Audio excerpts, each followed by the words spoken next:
আসসালামু আলাইকুম ওয়া রাহমাতুল্লাহি ওয়া বারাকাতুহু। সম্মানিত দর্শক, আলোর পথে টিভি চ্যানেলের পক্ষ থেকে আপনাদেরকে জানাই শুভেচ্ছা ও অভিনন্দন। আমি আপনাদের সাথে আছি মোহাম্মদ ওসমান গনি সেলিম। এক ভাই প্রশ্ন করেছে, যাকাত না দিয়ে কোরবানি করা যাবে কিনা, কিংবা যাকাত দিচ্ছে না কিন্তু কোরবানির সময় হলে ঠিকই সে কোরবানি আদায় করছে। এই ব্যাপারে ইসলাম কি বলে? আসুন আমরা চলে যাই মূল আলোচ্য বিষয়ে। যারা যাকাত দেয় না, বুঝতে হবে যাকাত কি। যাকাত দেওয়া ফরজ একটি আইন।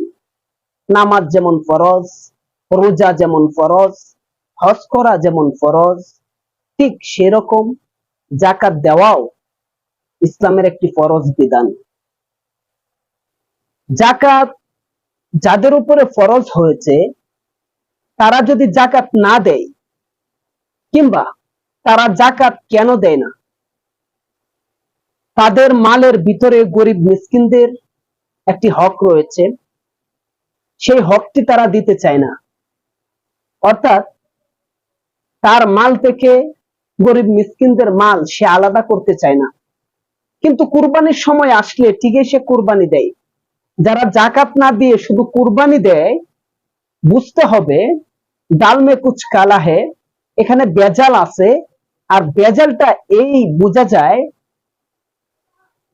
কুরবানি যদি দেয় তাহলে কুরবানির দ্বারা যে গরুর গোশত রয়েছে তার কুরবানির মূল উদ্দেশ্য থাকে গোশত খাওয়া।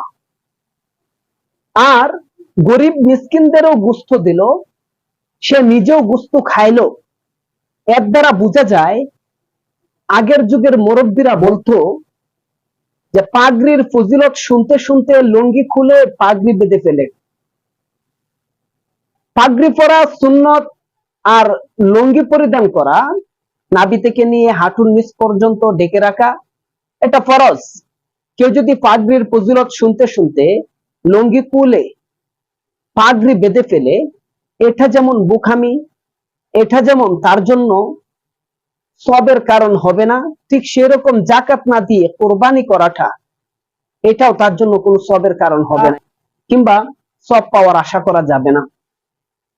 এখানে বুঝতে হবে একটা বিষয় অত্যন্ত গুরুত্বের সাথে, সেটি হলো, দেখুন, নফল যত দামি হোক না কেন, নফলের ফজিলত আপনার কাছে বলতে বলতে বলতে বলতে সকাল থেকে সন্ধ্যা পর্যন্ত ফজিলত বললাম, এরপরও নফলের ফজিলত বলা শেষ হবে না। নফলের ফজিলত যত বেশি হোক না কেন, নফলের গুরুত্ব যত বেশি হোক না কেন, নফল কোনোদিন কোনো সময় কোনো ক্রমে সুন্নতের উপরে যেতে পারবে না। আর সুন্নত যত দামি হোক না কেন, সুন্নত কখনো ওয়াজিবের উপরে যেতে পারবে না। আর ওয়াজিব যত দামি হোক না কেন, ওয়াজিব কখনো ফরজের সমতুল্য হতে পারবে না। ঠিক সেরকম যাকাত দেওয়া হলো ফরজ, আল্লাহ তাআলার বিধান, আইন। আর কুরবানি করা হলো ওয়াজিব। সুতরাং আগে যাকাত আদায় করে এরপরে আপনার কুরবানি আদায় করতে হবে। আর যদি যাকাত না দিয়ে শুধু খালি আপনি কুরবানির মধ্যে মনোনিবেশ হন, তাহলে বোঝা যাবে এখানে কুরবানি করা উদ্দেশ্য না, ওয়াজিব আদায় করা উদ্দেশ্য নয়, আল্লাহ তাআলার ইবাদত উদ্দেশ্য নাই, এখানে উদ্দেশ্য হলো গোশত খাওয়া। এজন্য আগে যাকাত আদায় করতে হবে, এরপর কুরবানি দিতে হবে। আবার এখানে আরেকটি বিষয় থাকে, যেটা অনেকের বুঝার ভুল, কিংবা যিনি প্রশ্ন করেছে তারও বুঝার ভুল হতে পারে। অনেকে আছে যে আমি এখন যাকাত দিতে পারতেছি না, কিংবা বিভিন্ন সমস্যার সম্মুখীন রয়েছি, কিন্তু যাকাত আমার উপরে ফরজ, তবে আমার মন আছে আমি যাকাত দিব, এই মাসে দিতে পারি নাই, আগামী মাসে আমি যাকাতটা দিয়ে দিব। সামনে আবার কুরবানি চলে আসছে, কুরবানিটা করে ফেললাম, এর দ্বারা কোনো সমস্যা নেই।